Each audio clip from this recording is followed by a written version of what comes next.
पण पुढच्या आपल्या व्हिडिओकडे आपला पुढचा व्हिडिओ आपल्याला कुणी पाठवलाय बघूया. त्यांचं नाव आहे राजेश गुराम. बघू मग आता त्यांनी काय पाठवलंय. ए लॅपटॉप बावड्या, अरे लाव रे तो व्हिडिओ. माका एक गोष्ट सांगायची आहे तुमका. सांग काय तर लवकर काम असत माका. प्रेमाने बोलतानाच ना तर सांगतो. Oh no. प्रेमाने बोलते सांग. I love you. I love you too. I love you one कोणाची सांगा माका.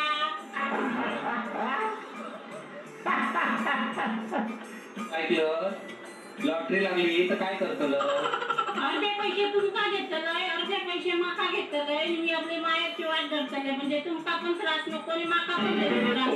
माका लॉटरी लागली 20 रुपयाची. 10 रुपये तुका ठेव, 10 रुपये माका ठेवते. याचा बॅग भर आणि मायाची वाटी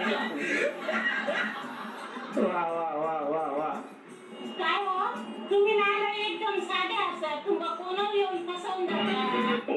तुझ्या बापापासून सुरुवात झाली आहे. पहिला तुका गळ्यात मारले वा वा वा वा वा वा. लय भारी लय भारी लय भारी. आणि कपलची कॉमेडी आली ही मला लय आवडते बघा. कारण घरामध्ये ही धमाल सुरूच असते. आणि ही टॉम अँड जेरीची जोडी असते असं मी नेहमीच म्हणतो. ज्यांच्यामध्ये ही नोकझोक चालू असते आणि त्याच्यामधून विनोद घडतात. पण यांच्या या गोड भाषेवरून मला असं वाटतंय की हे कोकणातले आहेत. डोंबिवलीत सध्या ते राहत आहेत आणि त्यांनी इतका सुंदर हा व्हिडिओ आपल्या समोर सादर केला.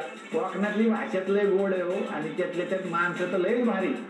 मला एक कळत नाही पण कोकणी माणसांबद्दल नेहमी एक असं म्हणलं जातं की कोकणची माणसं साधी भोळी आहे. बरोबर आहे. पण अण्णा नायकांचं काय करायचं.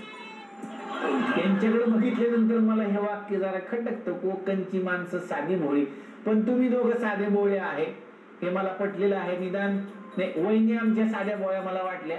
पण हे जे तुमचे मिस्टर आहेत राजेश साहेब ते काय मला फार साधे बोळे वाटलेले नाहीये. त्यांच्यावरती तुम्ही लक्ष ठेवा.